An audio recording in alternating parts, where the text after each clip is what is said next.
Bueno, buenas tardes a todos. Nuevamente por estar presente en la clase, muchas gracias a todos.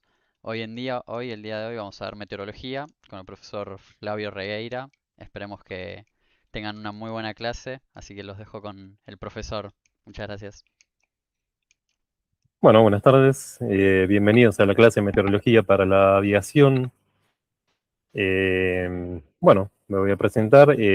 Soy Flavio Regueira. Les cuento un poco de mi historial con respecto a la actividad. Piloto privado de avión desde el año 2001 y despachante de aeronaves desde el año 2004. Siempre me interesó entender la meteorología como la actividad que uno desarrolla o sea, el medio donde uno desarrolla esta actividad. Entonces siempre fue como algo que me resultó apasionante. Tuve la posibilidad de participar de varios talleres y de especialización, entre ellos el de meteorología orientado a la aviación, dictado por el Servicio Meteorológico Nacional en el año 2022. Además, bueno, hace más de un año estoy dando instrucción teórica en una plataforma de vuelo virtual mundial conocida y en una escuela de un aeroclub de acá de la zona de Buenos Aires. Hoy, gracias a Aviator, me encuentro con la posibilidad de estar frente a ustedes, compartir mis conocimientos, también aprender con ustedes, así que eh, cualquier duda, consulta o sugerencia que se les ocurra dar al final de la clase, será más que bienvenida. Así que bueno, les deseo que la pasen lindo y bueno, bienvenidos a la clase. Bueno, ¿qué es la meteorología? La meteorología es la ciencia que estudia la atmósfera y todos los fenómenos que en ella se presentan. La meteorología aeronáutica es una de las tantas ramas de la meteorología general que ha desarrollado todo un sistema mundial eh, de apoyo y de recabar información necesario para el desenvolvimiento de esta actividad y que se dé de forma segura, ¿no? Dentro de la meteorología tenemos dos objetos de estudio, sería el tiempo atmosférico y el clima. Vamos a definir tiempo atmosférico. Se refiere a las condiciones meteorológicas reinantes en un lugar y en un momento dado. Está determinado por los siguientes elementos meteorológicos.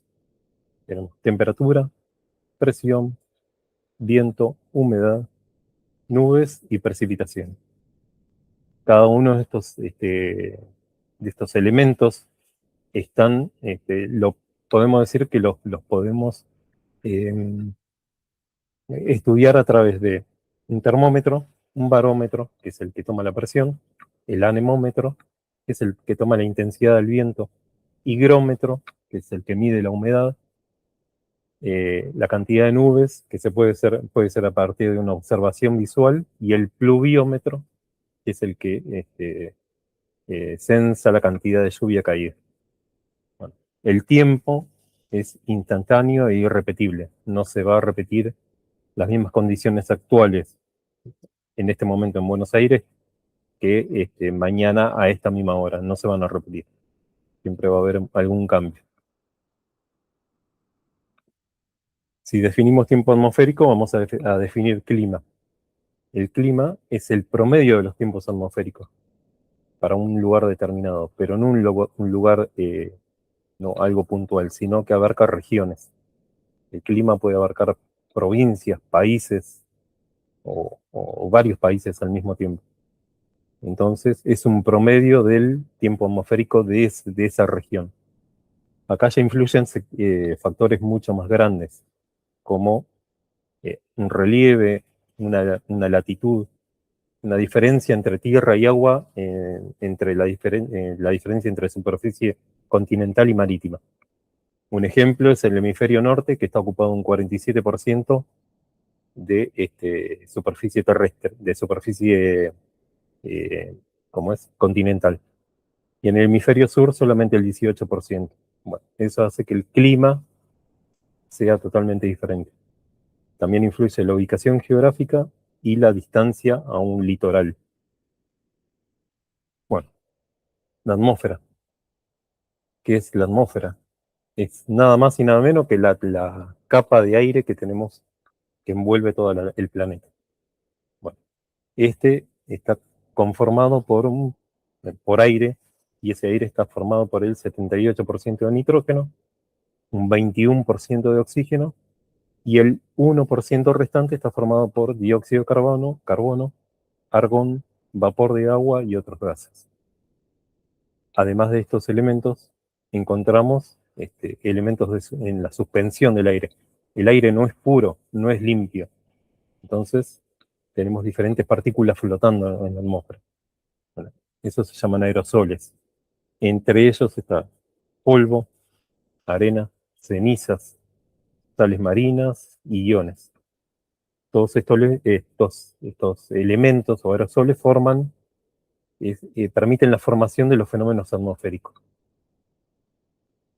Habíamos dicho que dentro del 1% estaba el vapor de agua. El vapor de agua lo tenemos de forma asociada a la masa de aire. Bueno, el vapor de agua asociado al aire seco da aire húmedo. La característica del aire húmedo es menos denso que el aire seco y además tiende a subir como si fuera un globo de aire caliente. O sea que recordemos este dato. El aire húmedo tiene la propiedad de ascender, que más adelante lo vamos a ver, y eso es lo que origina todos los cambios en el tiempo atmosférico. Dentro de la capa de la atmósfera, si hacemos un corte lateral, vamos a ver que la capa se divide en diferentes, la atmósfera se divide en diferentes capas, bueno, según el comportamiento de la temperatura. Bueno, si empezamos desde la superficie hacia arriba, vamos a ver que la, las capas se forman, o sea, tenemos troposfera, la estratosfera. La troposfera es la que está más cerca de la superficie. La estratosfera, la mesósfera, termósfera y exósfera. Todas estas capas van desde la superficie terrestre hacia el límite superior, ya con el espacio exterior, ¿no? Se puede ver sobre el margen lateral del gráfico más o menos hasta qué altitud llegan cada una de estas capas. Lo más importante para nuestra actividad, la actividad de la aviación, sería la primera capa, que es la más pegada a la superficie terrestre. En este caso sería la troposfera, que va desde el inicio de la superficie terrestre hasta los aproximadamente 15 kilómetros de altitud. El resto de las capas van a ir aumentando con la propiedad de ir perdiendo cantidad de partículas de aire. En la troposfera nosotros podemos realizar nuestras actividades y vivir gracias a la cantidad de oxígeno que hay en la capa más inferior. Pero si empezamos a subir, notamos que se produce una disminución en la cantidad de oxígeno. Por lo tanto, la vida en las capas superiores ya no sería factible.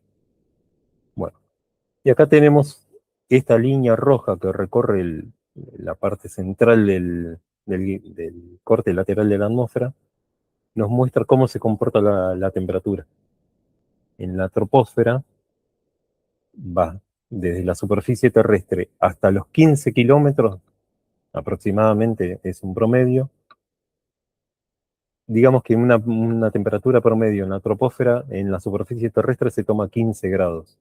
Bueno, a medida que ascendemos, hasta llegar al límite de la troposfera, que serían más o menos los 15 kilómetros, llegaríamos a los 50 grados bajo cero. O sea, pasando a la segunda capa, que sería la estratosfera, la temperatura hace un leve ascenso desde los menos 50 hasta los 0 grados nuevamente. O sea, ahí se produce un ascenso de la temperatura. La siguiente capa, la tercera, sería la mesósfera. La temperatura se comporta otra vez en descenso. pero esta vez desciende bastante. O sea, no llega hasta los 50 grados bajo cero. Puede llegar hasta los 100, 120 grados bajo cero.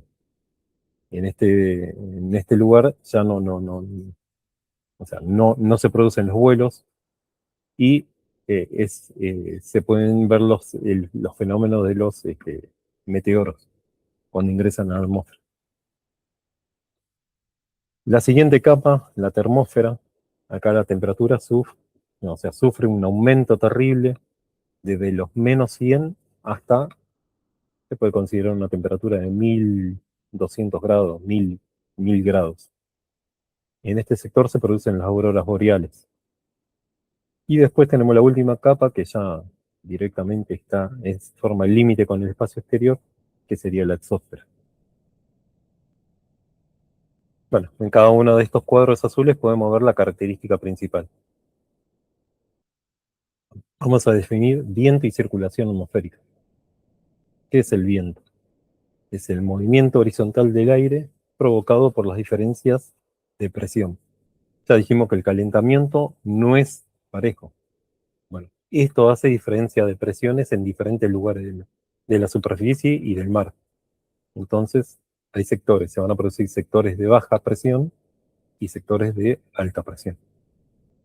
Esta diferencia de presiones provoca un movimiento de aire horizontal, o sea, un movimiento de aire que se traslada, digamos, paralelo a la superficie terrestre y siempre va a ir desde el sector de alta presión hacia el sector de baja presión. Bueno, el movimiento de este aire, llamado viento, se puede medir por dos aparatos o dos instrumentos. Uno sería el anemoscopio, que se encarga de medir la dirección del viento, y el nombre más conocido es la veleta. Muchas veces uno ve veletas, o antes era más común verlas encima de las casas, ahora no tanto, pero sí, se ven en algunos sectores o en algunas estaciones de, como de medición de fenómenos meteorológicos.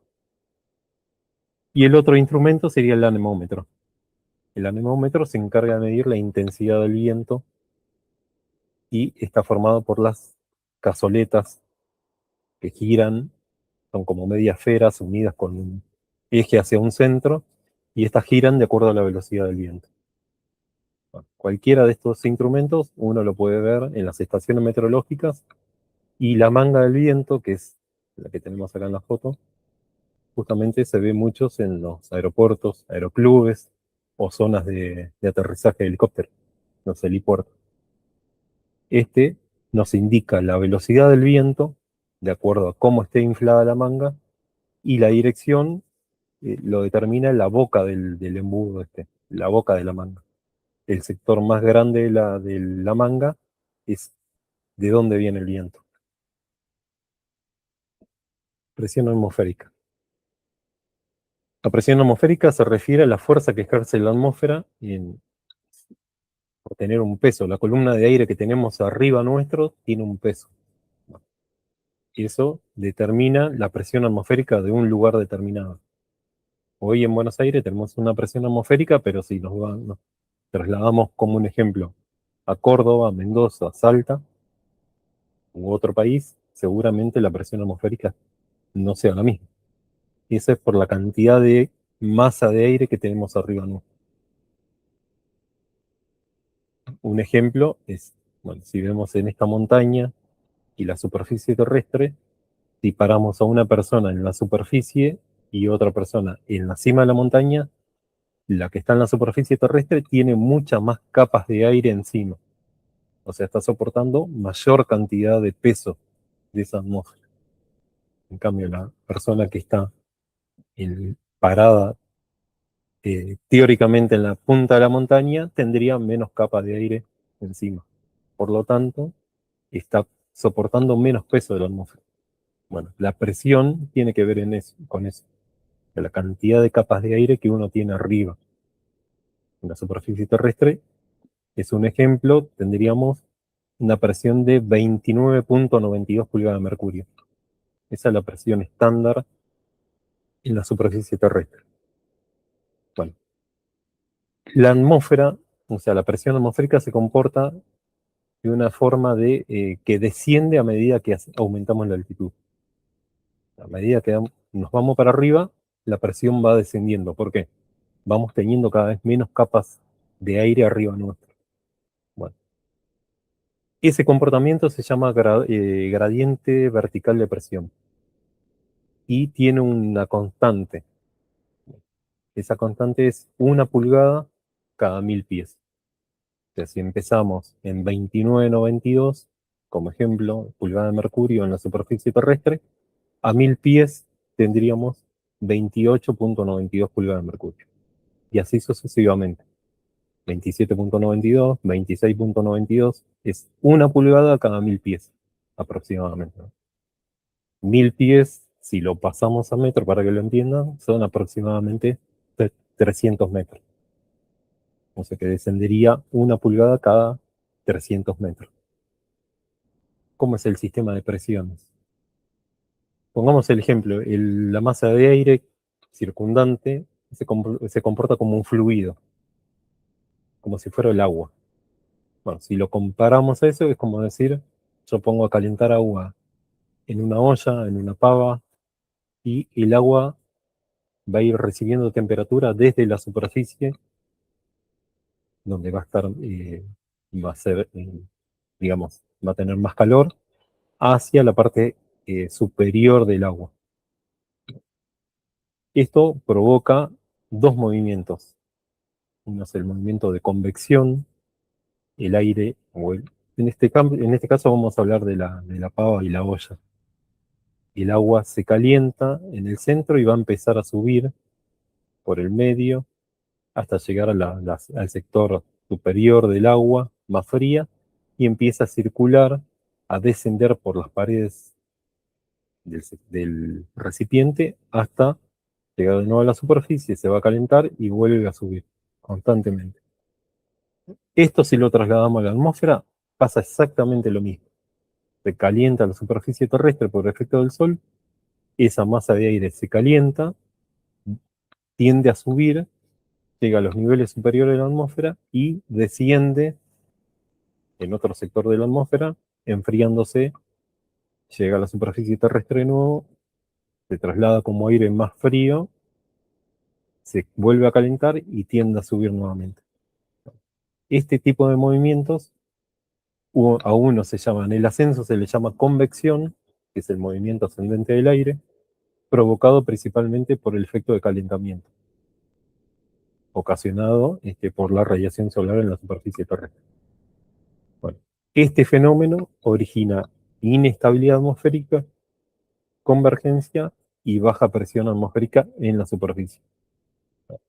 La convección va dejando un lugar vacío en el medio de la olla. Lo mismo pasa en la superficie. Esa masa de aire sube, va dejando un lugar vacío, entonces ahí provoca baja presión atmosférica. El movimiento de ascenso se llama convección y el movimiento donde el agua o el aire tiende a ocupar ese lugar nuevamente, trasladándose o sea, paralelo a la superficie, se llama convergencia. Recordemos estos dos movimientos y van a estar asociados a los sistemas de baja presión. Estuvimos hablando de movimientos que están relacionados con la baja, pero tenemos también movimientos relacionados a la alta presión. Vamos a volver al ejemplo bueno, en este caso va a ser el descenso, no va a ser ascenso, va a ser todo lo contrario. El descenso, el movimiento descendente de una capa de aire sobre una extensa zona, este fenómeno provoca estabilidad atmosférica y se llama subsidencia. Cuando una masa de aire desciende sobre la superficie, se llama subsidencia. Esto origina movimiento horizontal. Una vez que llega a la superficie terrestre, el aire tiende a irse o a expandirse hacia los lados. Ese movimiento de expansión, una vez llegado a la superficie, se llama divergencia. Acá tenemos el ejemplo como el aire descendería provocando un sector de alta presión. Recuerden que el de baja es todo lo contrario, es en ascenso. Bueno, acá provocaría movimiento de descendente. Una vez que llega a la superficie, se mueve hacia los laterales, provocando divergencia. Ya vimos los dos movimientos principales. Ahora vamos a definir en la atmósfera cómo se llaman esas dos cosas, esos dos fenómenos. Bueno, tenemos los sistemas de alta presión y los de baja. Los de alta presión se llaman anticiclones,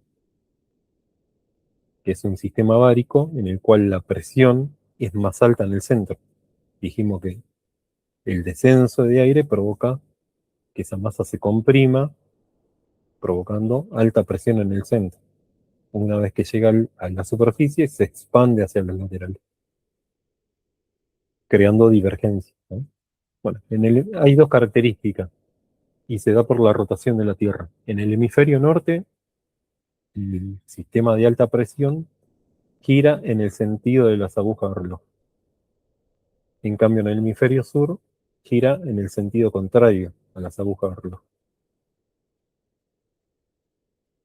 Y se identifica con la letra A, como lo estamos viendo acá, o la H.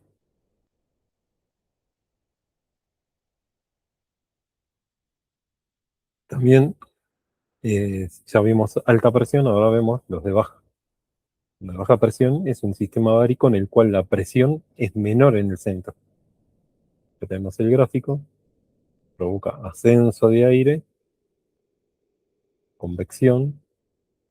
Esa masa de aire en los niveles superiores se mueve hacia otro sector de alta.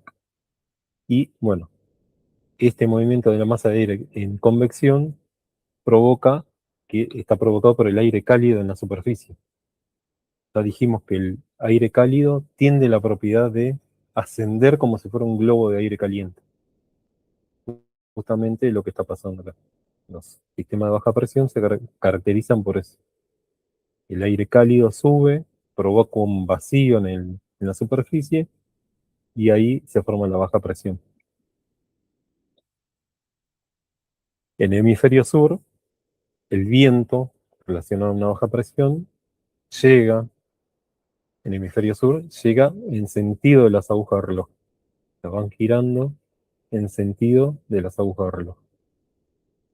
En cambio, en el hemisferio norte lo hacen en el sentido contrario. Los sistemas de baja presión pueden ser conocidos como ciclón. A veces el nombre ciclón ¿cómo es? En el dialecto popular está relacionado como si fuera algo peligroso. Pero no, ciclón es justamente un sistema de baja presión o de presión.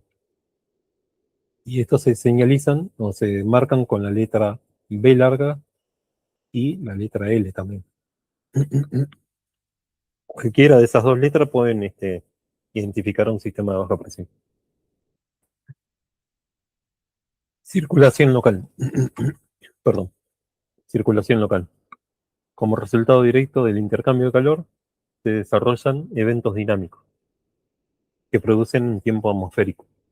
Pero acá vamos a ver cómo se comporta esto de forma local. O sea, vimos que la atmósfera ocupa todo el planeta, pero también hay cambios a nivel local. No es el mismo cambio que se produce acá en Buenos Aires que un cambio eh, en Córdoba o en cualquier otro, o en la montaña. Bueno, cada uno de digamos, de estos lugares producen fenómenos locales conocidos. Y en este caso vamos a ver uno que se llama brisa marina. ¿Cómo es la explicación de esto? Sería durante el día, las costas se calientan, el sector de tierra se calienta, provoca convección de aire en ese ascenso, se genera un sistema, una pequeña baja presión relacionado o sobre la superficie terrestre. Ese aire caliente sube, llega a límites superiores, este, en el ascenso. Durante ese ascenso se va enfriando el aire, como se vuelve el aire caliente, pierde temperatura, se vuelve más pesado y desciende sobre el sector del mar. Ese aire empieza a descender, llega a la superficie del mar y se traslada. Bueno, acá en el descenso provoca alta presión. Entonces se traslada el aire desde el sector de alta presión hacia la costa, donde había menos presión. Bueno, esta circulación es constante y provoca un pequeño, ¿cómo es? Un pequeño movimiento de viento que se dice brisa marina.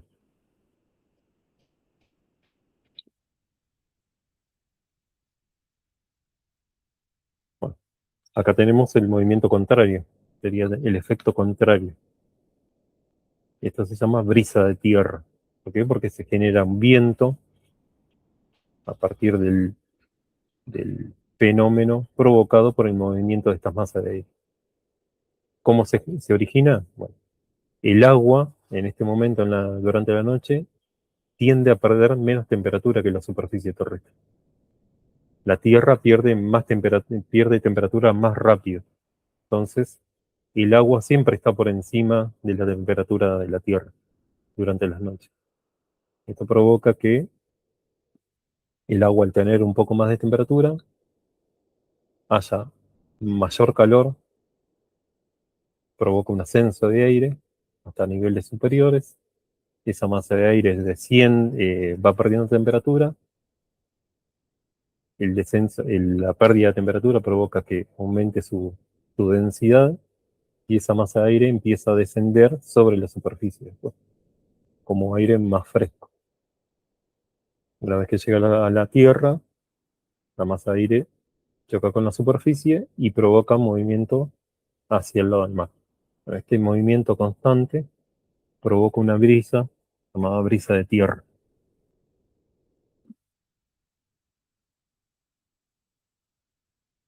Otro fenómeno local, brisa de valle. Bueno, la brisa de valle está formada justamente por el calentamiento que hace el sol durante el día en la zona más baja de un valle. Tenemos montañas y un sector de valle, la parte más baja. Bueno, al calentarse el aire, lo que provoca es que ese aire aumente su temperatura y vaya ascendiendo por la superficie de la montaña hacia arriba. Entonces provoca un movimiento constante de aire llamado brisa de valle. En cambio, durante las noches, el movimiento del aire va a ser al revés.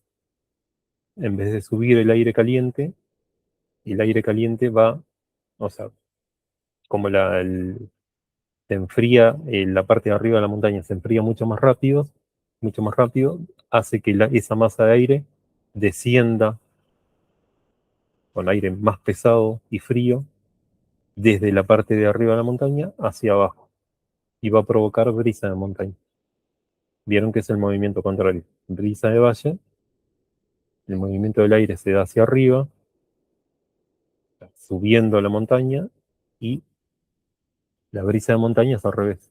Desciende desde la parte de arriba de la montaña hacia el valle. Estas dos circulaciones de aire se dan justamente por la diferencia de temperatura y diferencia de presión.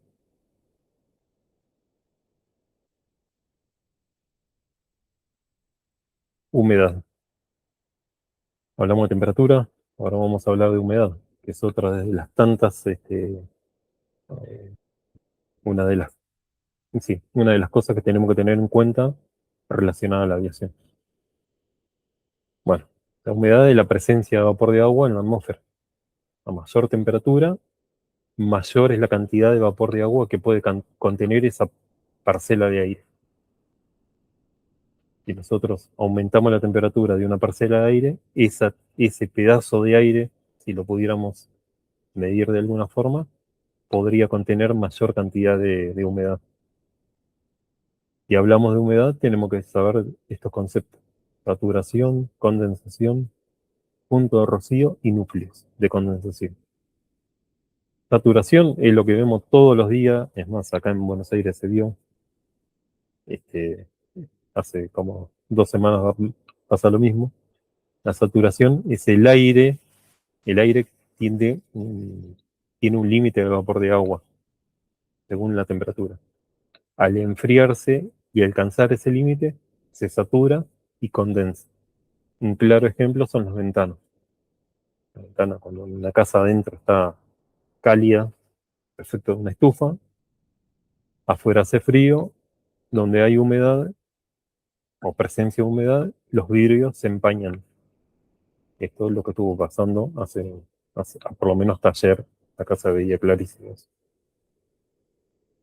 Condensación es el cambio de estado de la materia de estado gaseoso a estado líquido. Es el proceso inverso a la evaporación. Condensación, pasamos del estado gaseoso al estado líquido. Punto de rocío. Es la temperatura teórica a la cual el aire, una parcela de aire, una masa de aire, debe enfriarse para que se sature y presente la condensación. O sea, el aire, si lo enfriamos a ese pedazo de aire, esa porción de aire, si la enfriamos, cada vez puede contener menos cantidad de agua. El punto de rocía sería la temperatura teórica a la cual el aire debe enfriarse para que se sature, para que empiecen a aparecer el agua en estado líquido. Y núcleos de condensación puede estar constituido, como habíamos hablado en una de las primeras diapositivas, por polvo, humo, sales marinas, residuos industriales. Es todo lo que son elementos que están flotando en el aire que por ahí no son visibles, o sí pueden ser visibles, y la característica de estos elementos es que la humedad, las partículas de agua se van pegando alrededor de esos núcleos. Se van pegando en la atmósfera. Cuando se juntan muchas partículas, forman una gota de agua. Acá tenemos un ejemplo. Las partículas de agua se van pegando al núcleo, una vez agrupadas, se condensan y forman una gota de agua.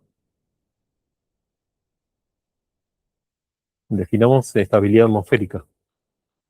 Una atmósfera puede ser estable o inestable.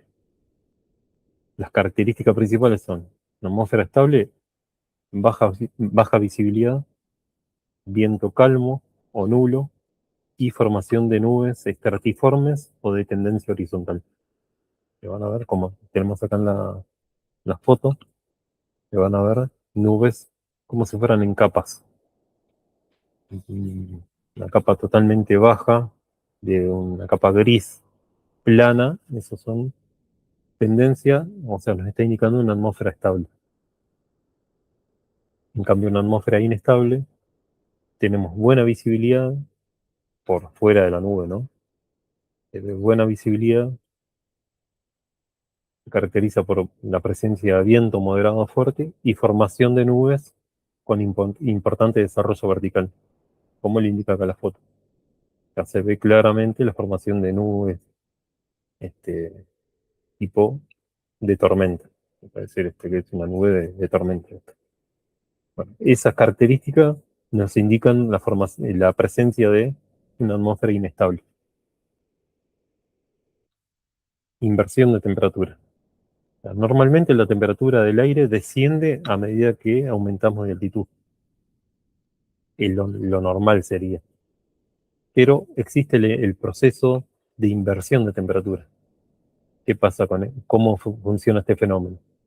Durante las noches despejadas, la Tierra pierde mucha temperatura en relación al aire. Entonces, la superficie terrestre se enfría muy rápido y la capa de aire que está pegada a la superficie se enfría también con ella. Entonces, ¿qué provoca? Gran descenso de temperatura en la parte inferior de ese lugar, de la capa de aire, y las capas siguientes, las que están por arriba de ella, siguen manteniendo una temperatura más cálida. Entonces, la inversión justamente es eso. se enfría en la superficie terrestre, pero si ascendemos, las capas siguientes van a estar más cálidas. Eso se llama inversión de temperatura. Y esto por lo general se da durante las noches despejadas muy frías. Bueno, acá llegamos a nubes. ¿Las nubes qué son? La manifestación de los procesos físicos que se presentan en la atmósfera y muestran eh, es la muestra más clara de la cantidad de agua contenida en ella. Están compuestas de pequeñas gotas de agua o cristales de hielo si la temperatura es lo suficientemente baja. Cuando se forman cerca de la superficie, este tipo de, las nubes ya no son, digamos, no se llaman nubes, pero sí se las llama niebla o neblina. Es otra manifestación también, igual a la nube, pero pegada a la superficie terrestre. Podemos clasificarlas según su aspecto o según su altura. Según su aspecto tenemos en cirriformes, estratiformes y cumuliformes. Y según su altura, en nubes altas, medias y bajas.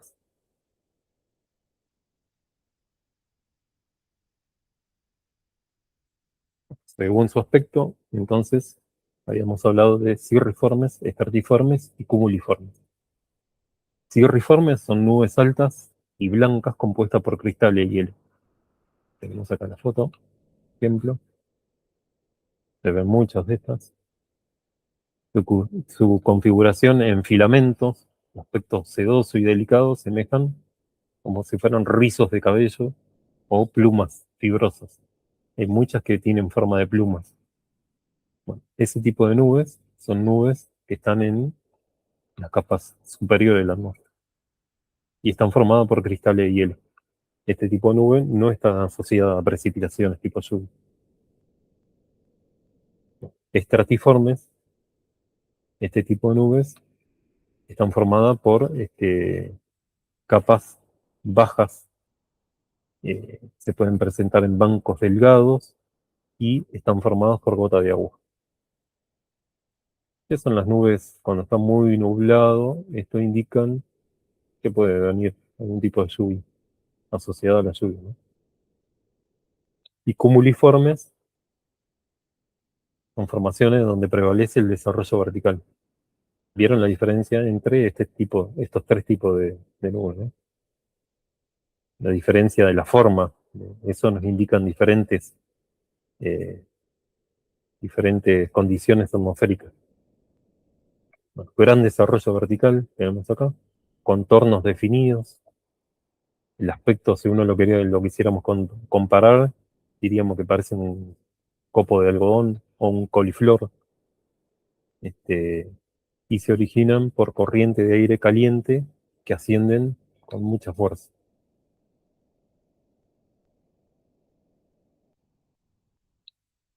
Así como clasificamos según su aspecto, vamos a clasificarlos según su altura, según la altura en la cual se desarrolla su base, porque las nubes pueden tener después ocupar diferentes altitudes, pero siempre se cuenta a partir de la base donde se origina esa nube. Las nubes altas se encuentran entre los 6 y los 18 kilómetros y no precipitan. Habíamos dicho que están formadas por cristales de hielo. Entre ellos, entre las nubes altas, están los cirrostratos, los cirrus y cirrocúmulos. Esta abreviatura que tienen entre paréntesis es el código que se utiliza en los informes meteorológicos. Cirrostratos se abrevia con CS, cirrocúmulo con CI y cirrus con CI y cirrocúmulo con la sílaba CC. Bueno, así tienen con todos los otros tipos de nubes. Las nubes medias, desde los 2 a los 8 kilómetros de altitud, estos pueden traer lluvias ligeras o moderadas e intermitentes. En este tipo de nubes están los altos estratos, los altos cúmulos y los nimbostratos. Estos ya están asociados a fenómenos de lluvia. Y las nubes bajas, que van desde la superficie terrestre hasta los 2 kilómetros, tenemos los cúmulos nimbus, con la sílaba CB, como le dicen en el vocabulario aeronáutico, Charlie Bravo. Lluvias moderadas y fuertes y también pueden traer tormenta. Los cúmulos, PU, son lluvias moderadas y fuertes, y los torres cúmulos, eh, TCU, son lluvias fuertes y chubascos. Acá tiene la formación de un cúmulo nimbo, la formación de un cúmulo. Bueno, eh, este tipo de nubes hacen que la actividad de la aviación se suspenda o, si no queda otra, sortearlo, pero a mucha distancia. Es imposible pasarlo por arriba. No, tiene mucha altitud. Hablamos también de precipitaciones. Es definida como la caída de agua en estado sólido o líquido. Depende o sea, desde la atmósfera hacia la superficie. Este fenómeno incluye lluvia, llovizna y nieve y granizo. Pero hay otros fenómenos que no son precipitaciones y parecieran, no sé si alguna vez lo vieron, yendo por la ruta, se ven, un fenómeno que se llama virga, que es como un descenso de agua desde la nube, pero no llega a la superficie. Esas son las virgas. Neblina y rocío son otros fenómenos que se dan, pero no están asociados a la precipitación. Sí son forma de condensación y no de precipitación. Bueno, tipo de precipitación. Tenemos llovizna, también entre paréntesis figura con las sílabas, con el código, o sea, entre paréntesis figura la sílaba que se usa como el código en los informes meteorológicos. Llovizna, se lo abrevia con DZ, es una precipitación líquida proveniente de una nube estrato, o sea, son nubes más bien bajas, y se caracteriza porque el diámetro de su gota es inferior a 0,5 milímetros. La lluvia es una precipitación constituida por gotas de agua cuyo diámetro es mayor a 0,5 milímetros. Bueno, tenemos presencia de granizo. Granizo puede estar abreviado con las sílabas GR o GS. Uno es para definir granizo grande y el otro granizo pequeño en los informes meteorológicos. Y es una precipitación desde una nube en forma de trozos de hielo. Muchas, muchas gotas de agua que se van juntando en la caída. Como la masa de aire es muy fría, se van enfriando y forman pedazos de hielo que cuando llegan a la superficie llegan en estado sólido. La verdad que son bastante destructivos, depende del tamaño, pero si son medianos y grandes son destructivos. Rompen todo lo que está en la superficie. Nieve es la precipitación en forma de pequeños cristales de hielo proveniente de la congelación de partículas de agua en suspensión en la atmósfera. Estos son cristalitos de hielo que no llegan a juntarse nunca como si fuera un granizo. El granizo es destructivo, la nieve no. Chubasco es la precipitación de partículas líquidas o sólidas que se caracteriza por el inicio y una finalización brusca. Bueno, estamos llegando al final, estamos con tormentas. Una tormenta es una manifestación de inestabilidad atmosférica. La señal más clara cuando se forma una tormenta quiere decir la cantidad, o sea, el nivel de inestabilidad que tiene la atmósfera. Se produce con nubes como los nimbos que van acompañados de un cierto número de fenómenos, como ráfagas de viento, granizo, chubascos, actividad eléctrica E incluso también a veces están asociados a los tornados, que suponen también un peligro para la aviación.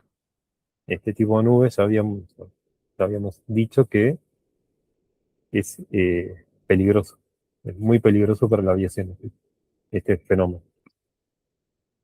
Condiciones para la formación de tormenta: la presencia de alta humedad atmosférica. Habíamos dicho que el aire caliente, húmedo, tiende a subir como si fuera un globo. Bueno, lo mismo, ese, esa explicación hace que se entienda por qué las nubes de gran desarrollo vertical tienen esa forma y por qué forman las tormentas. Mucho aire en ascenso, aire húmedo y caliente que asciende y forman este tipo de nubes.